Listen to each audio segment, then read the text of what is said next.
Hey guys, this is P Tiger और आज मैं आपके लिए आपका सबसे ज़्यादा वेटेड कॉमिक बुक सीरीज़ लेकर आया हूँ। मुझे पता है आप लोग इसका इंतज़ार बहुत दिनों से कर रहे होंगे। बट सेंट्री का नाम ही ऐसा कि बंदे के सामने सेंट्री का नाम ले लो और उसके दिल में एक्साइटमेंट पैदा हो जाती है, क्योंकि इसकी स्टोरीज़ और इसकी सुपर पावर्स ऐसी हैं कि ये जो है अपनी तरफ अट्रैक्ट करती हैं लोगों को। तो आज मैं सेंट्री का वॉल्यूम 2 आपके साथ शेयर करने वाला हूँ। इस वॉल्यूम को शुरू करने से पहले मैं आपको कुछ बातें बताना चाहता हूँ। सेंट्री के इससे पहले एक वॉल्यूम आ चुका है जिसमें हमने सेंट्री को फर्स्ट टाइम देखा था कि दुनिया भूल चुकी है। उसके बाद उस वॉल्यूम को ख़त्म हो गया था, उसके एंड में लोग दोबारा भूल जाते हैं। लेकिन सेंट्री दोबारा वापसी आता है न्यू एवेंजर्स की सीरीज़ में, जो कि मैंने अपने चैनल पे इससे पहले ही शेयर करी है। तो आप वो देख लीजिए ताकि आपको एक रिमाइंड हो जाए सब कुछ कि अब तक हमने क्या क्या देख लिया है। अब मैं इस वीडियो में सब कुछ तो बताने वाला नहीं हूँ, तो मैं इस वीडियो में सिर्फ इस कॉमिक बुक सीरीज़ को आपके साथ अच्छे से एक्सप्लेन करने की पूरी कोशिश करूँगा। लेकिन एक बात याद रखिएगा कि ये कॉमिक बुक सीरीज़ जितनी ज़्यादा उलझी हुई है, इससे ज़्यादा उलझी हुई कॉमिक बुक मैंने आज तक नहीं पढ़ी है। मतलब ये कॉमिक मैं आपके साथ अभी शेयर तो कर रहा हूँ, लेकिन ये कॉमिक आप देखिएगा। मैं अपनी पूरी कोशिश करूँगा कि मैं आपको इसको अच्छी तरीके से समझा सकूँ, क्योंकि ये एक ऐसा कॉमिक है जिसको समझना और दूसरों को समझाना आसान बात नहीं है। लेकिन मैं अपना बेस्ट देने की कोशिश करूँगा कि आप लोग को ये कॉमिक जितनी आसानी से हो सके समझ में आ जाए। लेकिन अगर आपको ये कॉमिक बुक समझ में आ गई एक बार, तो आप बोलेंगे कि यार मार्वल वाले क्या कॉमिक्स बनाते हैं। आप भूल जाएंगे कि इससे अच्छा कोई कॉमिक्स भी होगा। इसके अंदर इतने ज़्यादा ट्विस्ट हैं। तो सेंट्री का वॉल्यूम 2 जो है, इसके टोटल 8 इश्यूज़ रिलीज़ किए गए थे। तो मैं इसको दो इश्यूज़ करके अपनी एक वीडियो में बनाऊंगा। तो इस तरह हमारे पास इस सीरीज़ के 4 एपिसोड्स हो जाएंगे, जिसके अंदर हम 8 इश्यूज़ कवर करेंगे और सेंट्री का इशू 2 कवर कर लेंगे। सो गाइस, मुझे पता है कि ये सब सुनने के बाद आपकी एक्साइटमेंट और भी ज़्यादा बढ़ गई होगी। तो बस मेरी एक ही रिक्वेस्ट है इस वीडियो को शुरू करने से पहले कि अगर आप मेरे चैनल पर फर्स्ट टाइम आए हैं तो प्लीज़ मेरे चैनल को सब्सक्राइब कर दीजिए और बेल आइकन ज़रूर दबा दीजिएगा, ताकि इस सीरीज़ के सारे एपिसोड सबसे पहले आप देख सकें और आपसे कुछ भी मिस ना हो जाए। सो गाइस, चलिए अब इस कॉमिक बुक सीरीज़ को शुरू करते हैं।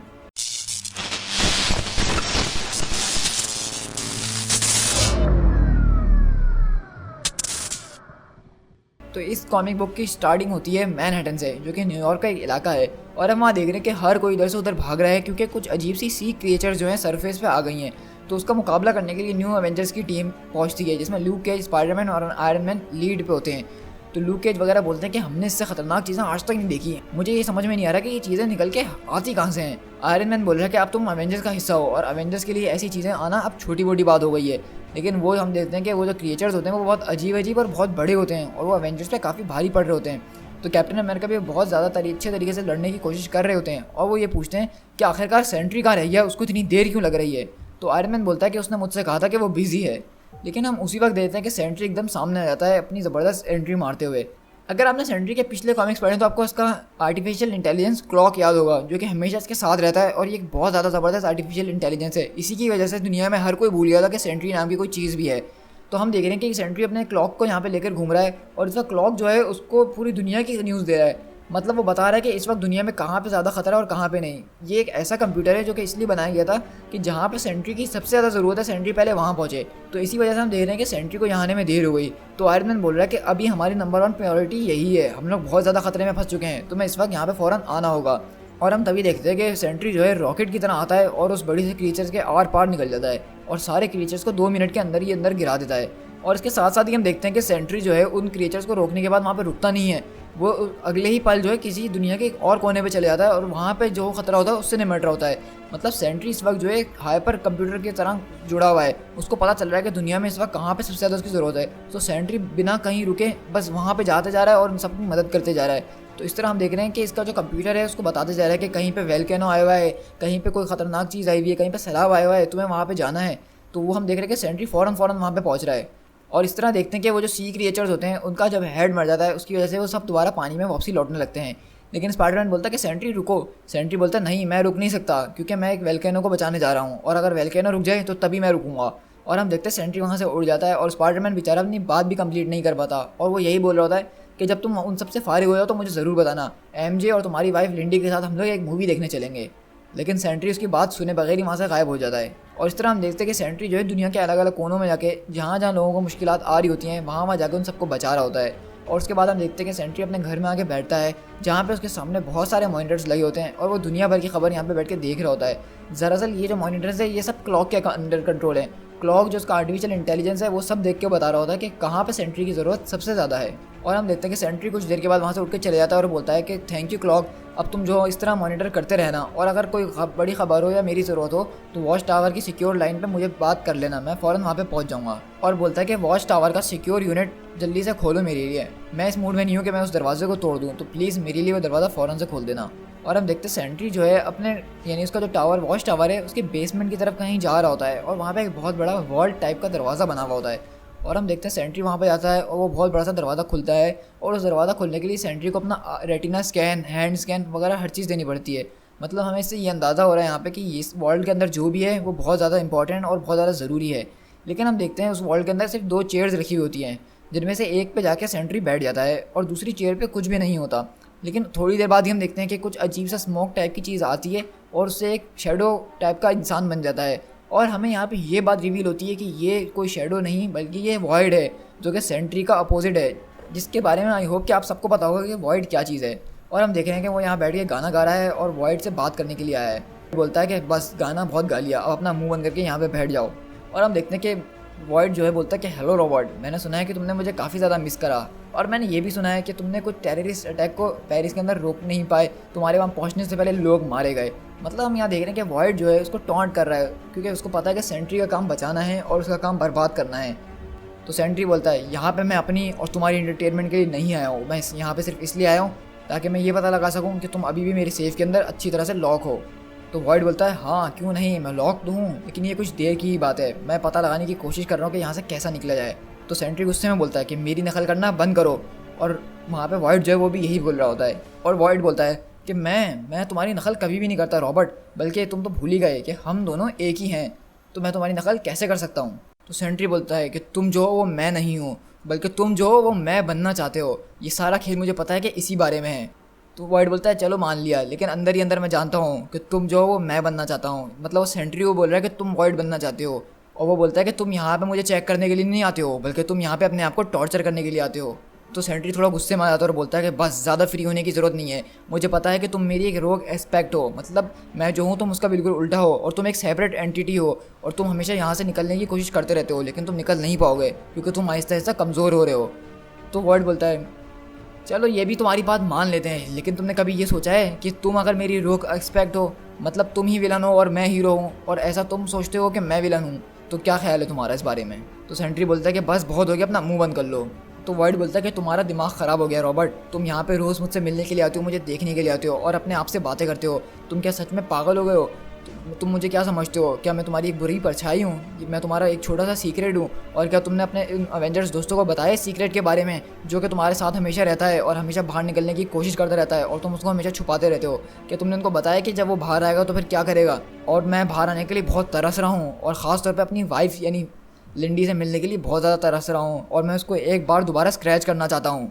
ये सुन के रॉबर्ट जो है बहुत ज़्यादा गुस्से में आता है और बोलता है कि तुम्हें मैं छोड़ूंगा नहीं। और इतने में हम देखते हैं कि क्लॉक जो है उस वर्ल्ड के अंदर आता है और बोलता है कि सर, तो क्लॉक बोलता है कि हमें एक बहुत ज़रूरी खबर मिली है पेंटागन से। तो सेंट्री पीछे मुड़ के बोलते हैं कि क्लॉक, मैंने तुमसे पहले ही कहा था कि जब मैं यहाँ पे हुआ करूँ तो तुम मुझे डिस्टर्ब नहीं किया करो। तो क्लॉक बोलता है कि सर ये बहुत ज़्यादा ज़रूरी है, मैं माफ़ी चाहता हूँ। वो बोलता है कि यहाँ पे टेरेक्स नाम का कोई विलन आ गया है जो कि यूक्रेन के अंदर है, और वो हमारे प्लेनेट को ख़त्म करना चाहता है। तो सेंट्री वहाँ से उठ के जाने लगता है और बोलता है कि मैं उम्मीद करता हूँ कि तुम ये ट्राई करो, तुम बाहर निकलने की कोशिश करो, क्योंकि मैं एक्सक्यूज़ ढूंढ रहा हूँ तुम्हें मारने के लिए, और जैसे ही तुम अपना कदम इस वॉल्ट से बाहर रखोगे उसके बाद मैं तुम्हें छोड़ूंगा नहीं, और अगली बार जब हम मिलेंगे। तो वॉइड बोलता है अगली बार हम मिलेंगे तो क्या होगा। सेंट्री बोलता है तब मैं तुम्हें मार दूंगा, मैं तुम्हें चांद से मार दूंगा। और दूसरी तरफ यूक्रेन के अंदर हम देखते हैं कि टेरेक्स जो है, जो कि एक अपना कॉस्मिक हथियार लेकर यहाँ पे आया हुआ होता है और सारे लोगों की सारी मिलिट्री ख़त्म कर रहा होता है, और वो बोलता है तुम लोग अपने अपने हथियार डाल दो, मेरी ताकत के आगे तुम्हारे हथियार कुछ भी नहीं है। तभी हम देखते हैं 3 मिनट में सेंट्री ऊपर से लैंड करता है टेरेक्स के सामने। तो टेरेक्स गुस्से में आगे बोलता है कि तुम्हारी इतनी हिम्मत इंसान कि तुम टेरेक्स द ग्रेट के सामने आगे खड़े हुए हो, तुम तो यहाँ मरने के लिए आए हो। तो तभी हम देखते हैं टेरेक्स अपने हथियार से उसके ऊपर हमला करता है, लेकिन सेंट्री उसको अपने एक हाथ से रोक देता है। ये देख के टेरेक्स और ज़्यादा गुस्से में आ जाता है और अपना एक्स लेके उसके पास आ रहा होता है और बोलता है कि चखो मेरे कॉस्मिक एक्स का स्वाद, कैसा लगता है तुम्हें ये। और जैसे ही वो हमला करता है सेंट्री उसको अपने एक हाथ से रोक लेता है। ये देख के टेरेक्स की आंखें खुली रह जाती है और बोलता है नहीं, ये हो ही नहीं सकता है। और हम दूसरे पल देखते हैं कि सेंट्री उसके हाथ से उसका एक्स छीनता है और उसके 2 टुकड़े करके नीचे फेंक देता है, और सेंट्री सिर्फ 2 बातें बोलता है कि चले आओ ये प्लेनेट छोड़ के अभी। और हम देखते इस तरह सेंट्री जो है वापसी अपने घर आता है और साथ साथ हम यहाँ पे देख रहे हैं कि सेंट्री और क्लॉक की जो है कन्वर्सेशन चलती ही रहती है 24 घंटे। क्लॉक हमेशा उसके साथ रहता है, उसको बता रहा होता है। और हम देखते हैं सेंट्री जो है फिर रॉबर्ट रेनॉल्ड के कपड़ों में आता है और एक डॉक्टर उसका इंतजार कर रहे होते हैं वॉच टावर के अंदर, जो कि उसके दिमाग की ट्रीटमेंट वगैरह कर रहे हैं और अवेंजर्स ने ही इनको रखा होता है। तो डॉक्टर वहाँ पे सेंट्री से ग्रीट करते हैं और बोलते हैं कि रॉबर्ट प्लीज़ जल्दी से आके बैठ जाओ, मुझे पता है कि तुम्हारा टाइम कितना लिमिटेड है, तुम्हें हर वक्त कहीं ना कहीं जाना होता है। और वो पूछते हैं कि तुम आजकल कैसे चल रहे हो। तो सेंट्री बोलता है कि मैं आजकल बहुत बहुत ज़्यादा बिजी चल रहा हूँ। और जो डॉक्टर है उससे उसकी वाइफ और उसकी फैमिली के बारे में पूछ रहे होते हैं। तो बोलता है कि मेरी वाइफ जब से यहाँ पे आई है वो कुछ अकेला अकेला महसूस कर रही है। पहली बात तो ये टावर बहुत बड़ा है और यहाँ पे सिर्फ एक रोबोट है जो उसके साथ रहता है, तो मेरे ख्याल से वो बहुत ज़्यादा लोनली फील करती है। और मैं यहाँ पे अक्सर होता नहीं हूँ, मैं कभी कहीं और कभी कहीं होता हूँ, तो इसलिए वो थोड़ी अजीब रहने लग गई है। और वो पूछते हैं डॉक्टर अच्छा उसको ऐसा फील होता है तो ये तो ठीक है, लेकिन ये बताओ कि तुम्हें कैसा फील होता है। तो रॉबर्ट बताता है कि मुझे ऐसा फील होता है कि मुझे वो सारी चीज़ें नहीं मिल रही जिसकी मुझे डिमांड है। तो डॉक्टर बोलते हैं कि तुम्हारी सिचुएशन देख के मैं अंदाज़ा लगा सकता हूँ कि तुम अपनी एंटीसाइकोटिक पिल्स नहीं खा रहे हो। तो सेंट्री बोलता है कि उन पिल से जो है मेरा मुंह सूख जाता है और मुझे वो बिल्कुल भी अच्छी नहीं लगती हैं। तो डॉक्टर बोलते हैं मेरे ख्याल से तुम जानबूझ के जो हो सेंट्री के अंदर ज़्यादा टाइम बिता रहे हो आजकल, ना कि रॉबर्ट रेनॉल्ड के अंदर।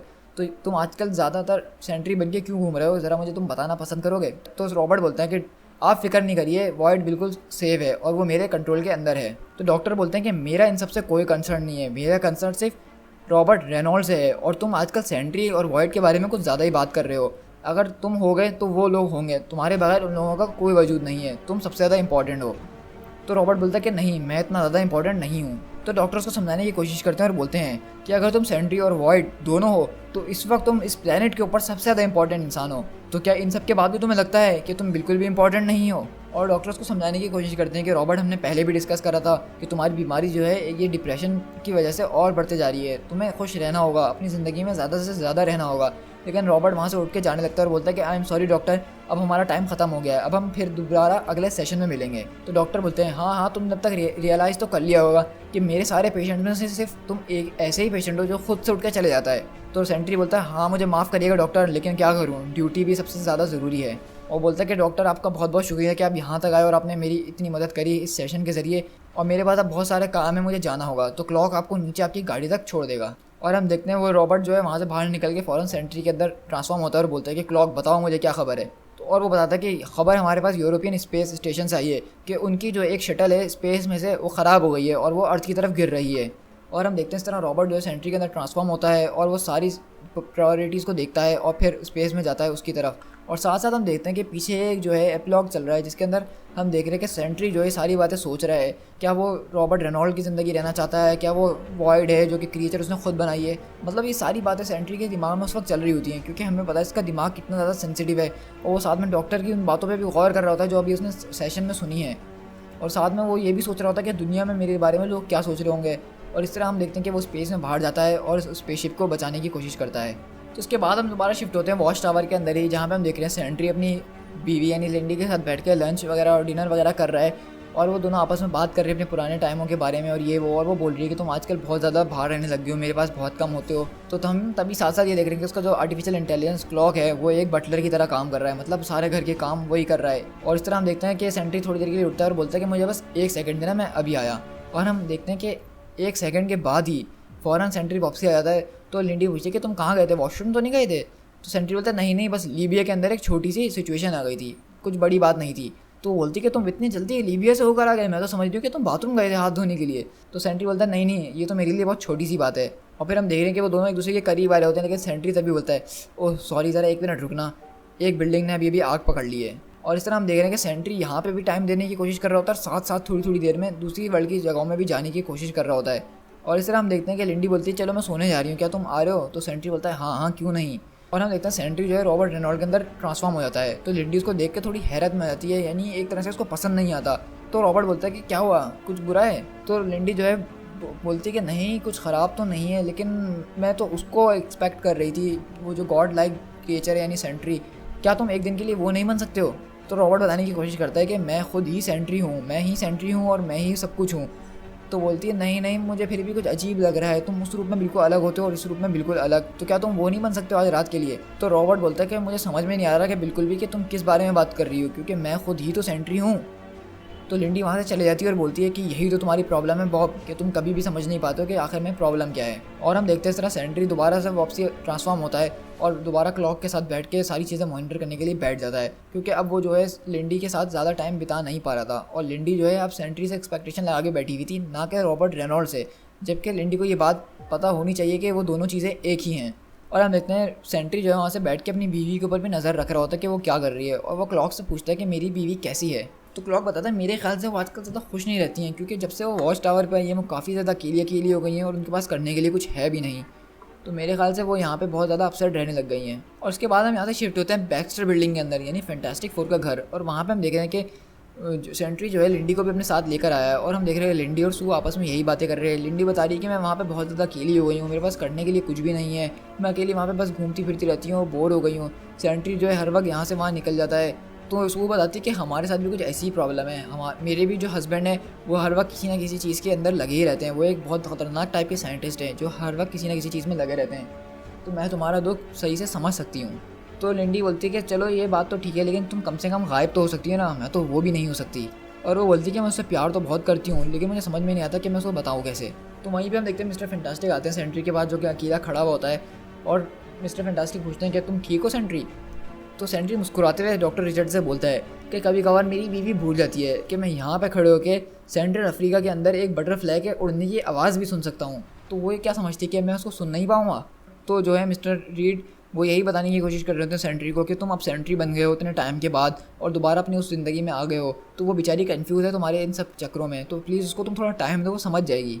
तो हम देखते हैं मिस्टर फैंटास्टिक पूछते हैं कि तुम्हारे और उसके बीच में कुछ हुआ है। तो रॉबर्ट बोलता है कि हमारे और उसके बीच में कुछ नहीं हुआ। तो डॉक्टर रिचर्ड बोलता है तुम्हारे और उसके बीच में नहीं हुआ, लेकिन उससे रिलेटेड कुछ ज़रूर हुआ है। तो सेंट्री बताता है कि लास्ट वीक वो विलन से लड़ रहा था, जिसके बीच वो देखता है कि सेंट्री को जो है वो विलन धमकी देना शुरू कर देता है कि मैं तुम्हारी बीवी को जानता हूँ, तुमने सुना, मैं तुम्हारी बीवी को जानता हूँ, और वो इस वक्त घर पे अकेली है, मैं ये भी जानता हूँ, और ये बात याद रखना कि जब तुम यहाँ से जाओगे तो वो घर पे मरी हुई होगी, मेरी ये बात याद रखना, वो मर चुकी है। तो हम देखते हैं सेंट्री उस वक्त बहुत ज़्यादा गुस्से में आ जाता है और बोलता है कि तुम्हें नहीं पता कि तुमने ये बोल के कितनी बड़ी गलती कर दी है। आज तक मैंने अपनी फुल पावर यूज़ नहीं करी है और मुझे नहीं पता है कि मैं अगर अपनी फुल पावर यूज़ करूँगा तो मैं कितना ज़्यादा खतरनाक हो सकता हूँ, लेकिन आइंदा इसके बाद अगर तुमने मेरी बीवी को धमकी दी या उसका नाम भी अपनी ज़बान से लिया तो मैं अपना माइंड बदल दूंगा और मैं अपनी सारी पावर तुम्हारे ऊपर अनलीस्ट कर दूंगा। तो डॉक्टर रिचर्ड्स को यही समझाते कहते हैं सेंट्री देखो, हमारा जो काम है हमें उसमें ऐसी धमकियाँ सुननी पड़ती हैं, मैंने भी बहुत सारी धमकी सुनी है अपने वाइफ अपने बच्चों के खातिर, लेकिन कुछ भी नहीं होता। अगर तुम्हें अपने ऊपर पूरा भरोसा है तो तुम हर मुश्किल से निकल सकते हो। तो सेंट्री बताता है कि जो वॉइड है वो आजकल लिंडी के बारे में कुछ ज़्यादा ही जिक्र कर रहा है। तो मिस्टर फैंटास्टिक पूछते हैं द वॉइड, क्या वो?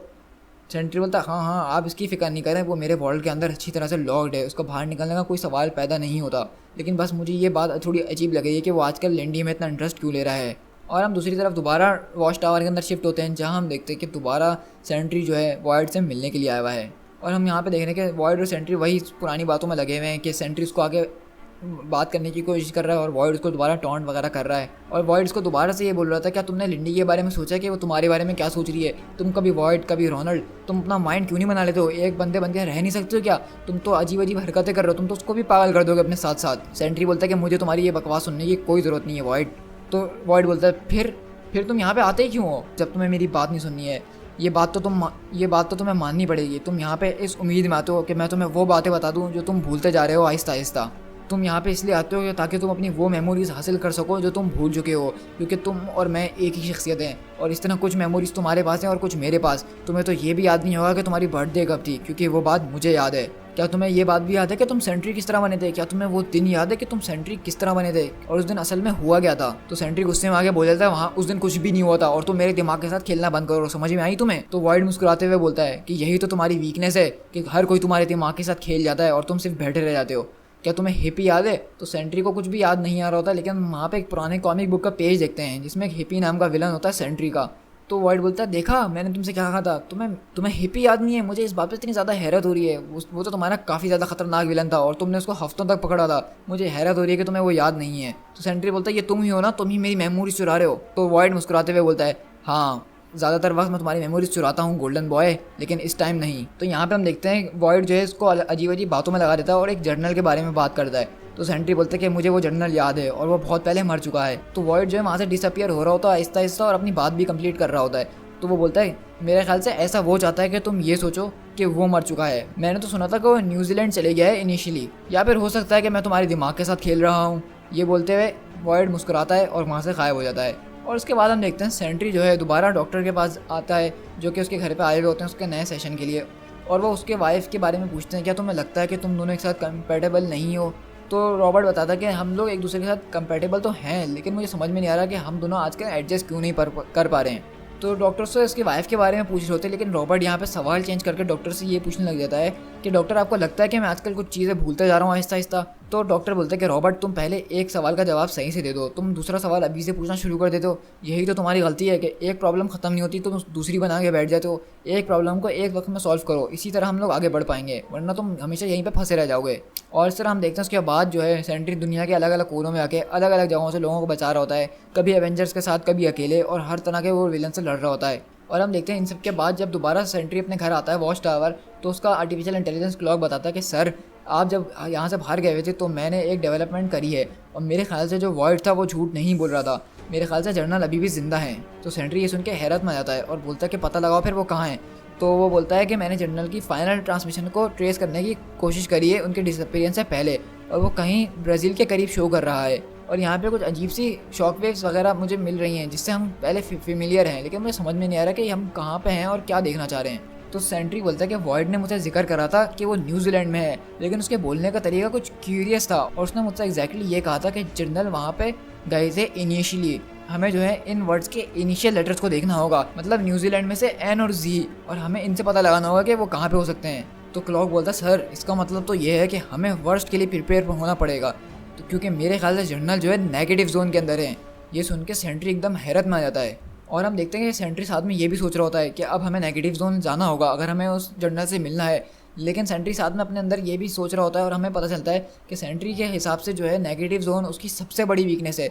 मतलब यहाँ पे जितना ज़्यादा वो पावरफुल है, नेगेटिव जोन के अंदर जाके वो उल्टा हो जाता है, यानी वो उतना ज़्यादा वीक हो जाता है, और उसका ईविल पर्सोना यानी कि वॉइड सबसे ज़्यादा स्ट्रॉन्ग नेगेटिव जोन के अंदर होता है। और हमें सेंट्री की सोच से ये भी पता चल रहा होता है कि सेंट्री ने कसम खाई थी कि वो आज के बाद दोबारा कभी भी नेगेटिव जोन में नहीं जाएगा, क्योंकि वहाँ जाना समझ लो उसके लिए मौत के बराबर है। और हम इस तरह ये देख रहे होते हैं कि उसकी वाइफ लिंडी फ़ोन पे बैठ के किसी से बात कर रही होती है, लेकिन अचानक उसके डोर पर नॉक होती है और वो जाके बाहर देखती है तो वहाँ पे बहुत सारे फ्लावर्स होते हैं, जिससे पता चलता है कि क्लॉक बताता है आके कि ये जो हैं सारे फ्लावर्स आपके हस्बैंड रॉबर्ट रेनॉल्ड यहाँ पे छोड़ के गए हैं, और वो कुछ दिन के लिए एक मिशन पे जा रहे हैं, तो हो सकता है वो आपको कुछ दिन तक ना मिले, लेकिन उन्होंने आपके लिए फ्लावर्स भिजवाए हैं। और हम देखते हैं इस तरह सेंट्री जो है उस घर से बाहर और इस तरह देखते हैं सेंट्री जो है देखता है कि उसको फ्लावर्स मिल गए, और उसके बाद वो साथ साथ यही सोच रहा होता है कि हो सकता है कि अब वो कभी लिंडी से दोबारा नहीं मिल पाए, क्योंकि वो जिस मिशन पे जा रहा है वहाँ से उसका बचना काफ़ी ज़्यादा मुश्किल भी हो सकता है। और इसी के साथ हम देखते हैं कि सेंट्री अपने वॉच टावर से बाहर निकलता है और अपने मिशन यानी नेगेटिव जोन के लिए निकल जाता है। To be continued.